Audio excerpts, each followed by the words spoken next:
Hello, and welcome to Cloud of Doubt's audio blog. Today, we will explore part 2 of the types of U.S. economic thought, the foundations of economic theory. Before analyzing the current layout of modern-day United States free market, it is important to understand its foundation, what the system was desired to resemble, the essence of a free market. To aid in this understanding, it is important to grasp the foundational principles and those who, more or less, originated the ideas. Both Richard Cantillon and Adam Smith helped to take the concept of laissez-faire and provide real strategies for its employment within the newly born United States. Richard Cantillon, though not as renowned as Adam Smith, defined some of the most basic building blocks of the current free market system, long before Adam Smith stitched all the pieces together. Cantillon was one of the first to believe that market prices were not immediately decided by the inherent value of the goods and services, but were instead derived from the supply and demand of those goods and services.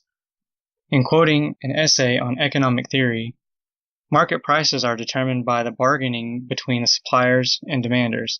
Price determination by supply and demand is illustrated with a thought experiment that uses a fixed quantity of a perishable product, such as green peas, and known maximum valuations of consumers.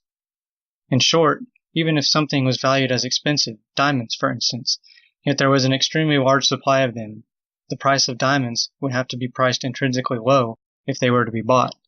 Likewise, if there were hardly any diamonds available, the price would be much higher than one may consider the diamonds to be worth. However, due to the supply available, the price would be intrinsically high. Cantillon expanded on the work of John Locke's quantity theory of money, primarily focusing on relative inflation and the velocity of money. He suggests that an increase or new money supply has a localized effect on inflation, and that inflation occurs gradually compared to being instantly realized. Furthermore, he claimed that those who received from the new money supply first experienced a higher standard of living at the expense of later recipients. The concept of relative inflation, or the disproportionate rise in prices among varying goods in the economy, denotes a Kantian effect. Cantillon explored the velocity of money, or the rate at which money is transferred to purchase goods and services within a specific amount of time. While not as influential on the prices to the same degree as a new money supply or inflation, he concluded that increasing the velocity of fake money, or bank bills or current dollar bills, affect prices.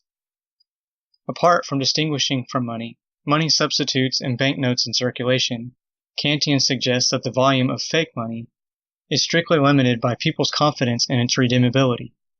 Consequently, he extrapolated that in countries which had a high quantity of money in circulation would experience price increases, becoming less competitive compared to countries which had relatively lower quantities of money. Therefore, he contested governments hold on to their money, preventing it from circulation to avoid rising prices and falling competitiveness. Interest, according to Cantillon, was believed to originate based on the need of borrowers for capital and from the fear of the loss of the lenders. In other words, the borrower needed to pay the lender for the risk the lender assumed in loaning the borrower the capital, in case the borrower was unable to repay the loan and became insolvent. It was previously believed that the rate of interest was determined based on the amount of money loaned. However, Cantillon affirmed that the rate of interest was instead determined by the supply and demand of possible funds available to be loaned. Therefore, the more money that was saved, the more funds were able to be loaned, leading to a lower interest rate and vice versa. Adam Smith took the pieces Richard Cantillon and many others had theorized, and with the collaboration of David Hume, crafted the foundations of classical free economic market theory. His work, The Wealth of Nations, was the first modern work of economics and was the flagship piece which jump-started the modern field of economics. Smith's chief principles, in addition to laissez-faire, were of a concept of the invisible hand, labor division, and a blurred line between government and business, a modified laissez-faire, for lack of better words. The term invisible hand was an attempt to describe an individual's self-interest in the creating of a good or service, though unbeknownst to the creator was actually promoting a greater good within the society. Adam Smith wrote in full, "As every individual, therefore, endeavors as much as he can both to employ his capital in the support of domestic industry, and so to direct that industry that its produce may be of the greatest value, every individual necessarily labors to render the annual revenue of a society as great as he can." He generally, indeed, neither intends to promote the public interest, nor knows how much he is promoting it. By preferring the support of domestic to that of foreign industry, he intends only his own security, and by directing that industry in such a manner as its produce may be of the greatest value, he intends only his own gain. And he is in this, as in any other cases, led by an invisible hand to promote an end which was not part of his intention. Nor is it always the worse for the society that it is no part of it. By pursuing his own interest, he frequently promotes that of the society more effectively than when he really intends to promote it. I have never known much good done by those who affected to trade to the public good. It is an affection indeed, not very common among merchants, and very few words need to be employed in dissuading them from it. This promotion of greater good is seen in society because his one self-interest of creation is unprohibited by outside forces, such as government meddling. The competition fostered within the free market environment allow for a wide variety of goods and services to be provided while keeping prices sufficiently low. Nevertheless, that does not mean that Smith was not critical of business's potential of taking advantage of consumers. This will be explored within the laissez-faire modified section. Smith went to great lengths describing the concept of division of labor, though many see him as somewhat hypocritical on the subject, as he expressed both the positives and the negatives. He felt the essence of industrialism was the representation of division of labor and how it correlated to increases of productivity. He described this in his first sentence of Book 1 within The Wealth of Nations. The greatest improvement in the productive powers of labor, and the greater part of the skill, dexterity, and judgment with which it is anywhere directed or applied, seem to have been the effects of the division of labor. Smith felt that matching the worker's skill to the good producing equipment made the creation of goods and services easier and more streamlined, thus allowing the goods and services to be more widely available without needing to overwork the human capital, the workers often referred to in business terms. Smith gave two examples of this division of labor, pen making and shipbuilding.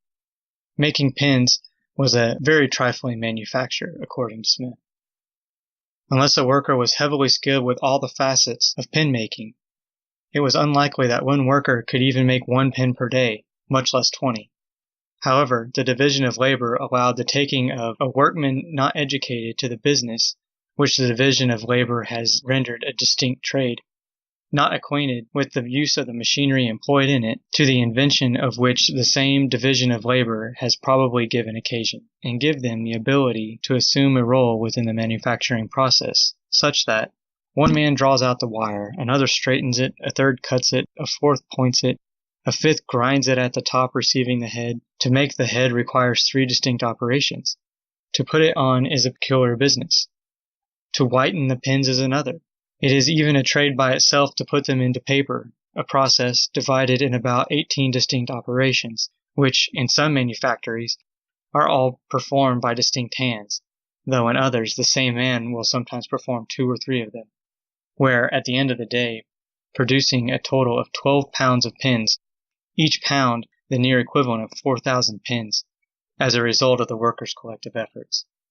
Much like the pen-making process, Smith attributed workers to using the same step process to building ships. Although the process was much larger, it allowed the utilization of numerous workers employing a wide variety of skills matched with suitable equipment to build ships in their entirety. This allowed for many more ships to be produced and at a much higher quality.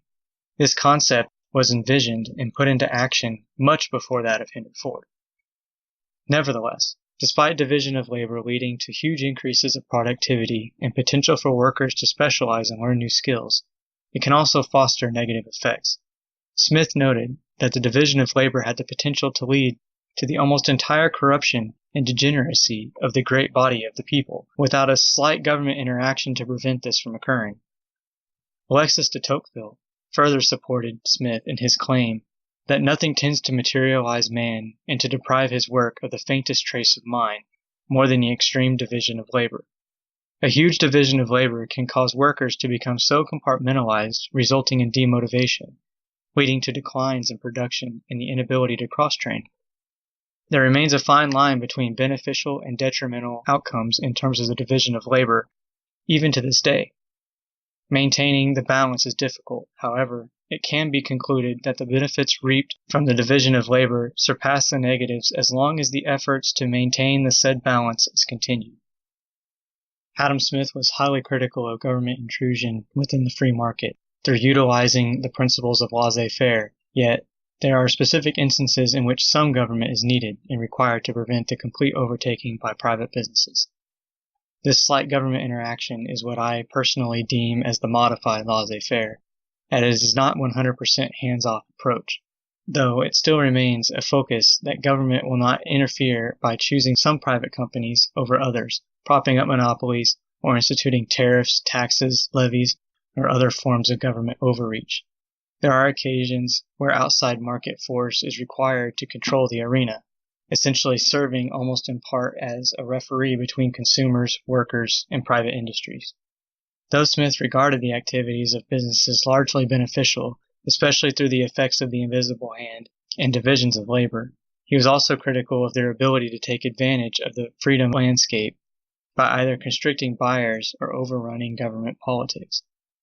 Despite private industry's ability to produce benefits, Smith warned that those same businesses can collude and connive together as a conspiracy against the public or in some contrivance to raise the prices, resulting in monopolies designed to price gouge, selling goods and services at the highest price, which can be squeezed out of the buyers.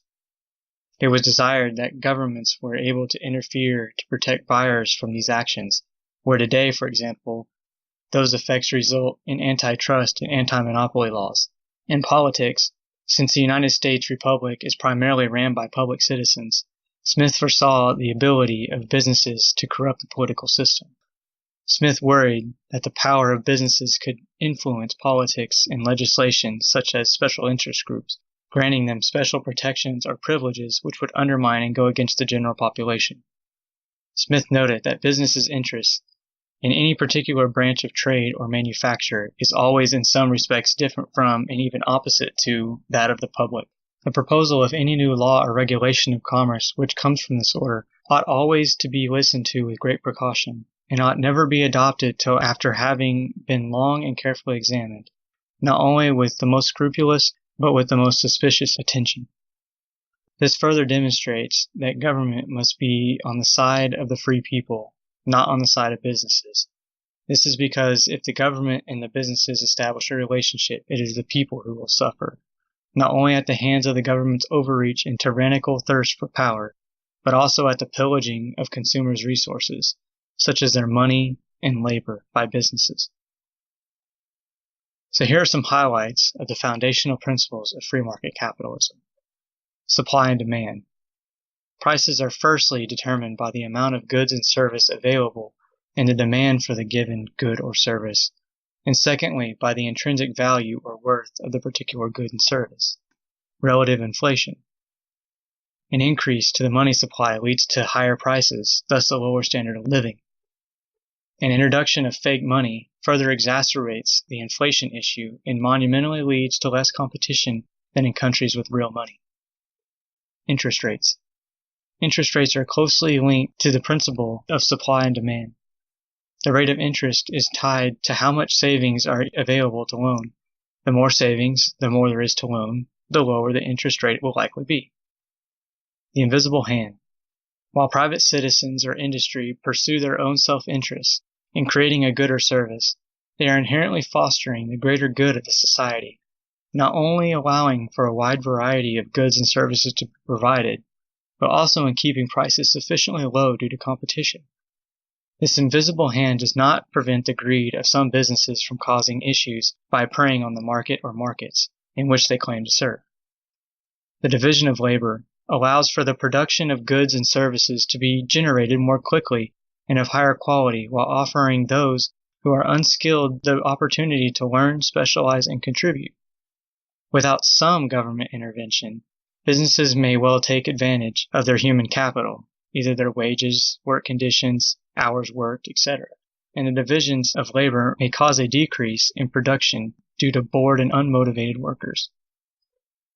The modified laissez-faire. Outside intervention by a government entity must serve as a referee siding with private citizens and not businesses, to prevent monopolies and infiltration into the public spectrum, which ultimately preys and undermines the populace. A failure to uphold this distinction leads to ultimate corruption on two fronts upon the people. One, government overreach and tyranny, and two, by businesses holding consumers and workers hostage for their money and labor, respectively. In this section, an overview of the foundation principles of classic economy was given. In the next video, we'll take an in-depth look into the economists who shaped the modern U.S. economic theory. So you can read this article along with many others, as well as see their sources on cloudofdoubt.com. To be notified of our blog posts, you can subscribe on cloudofdoubt.com, or you can follow us on a variety of other social media platforms such as Facebook, Twitter, Google+, and Pinterest. The links are down below in the video description. If you have any comments about this video, please comment below. We'd love to hear what you have to say. If you like this video, please give it a thumbs up and share it with your friends. If you would like to be notified when new videos are posted, please subscribe and enable notifications. All of this helps YouTube know that this is quality content that you like and enjoy, and it will recommend videos like these to other viewers like you. Stay tuned for the next video, and we will look forward to seeing and hearing from you in the future. Thank you for watching, and as always, stay informed.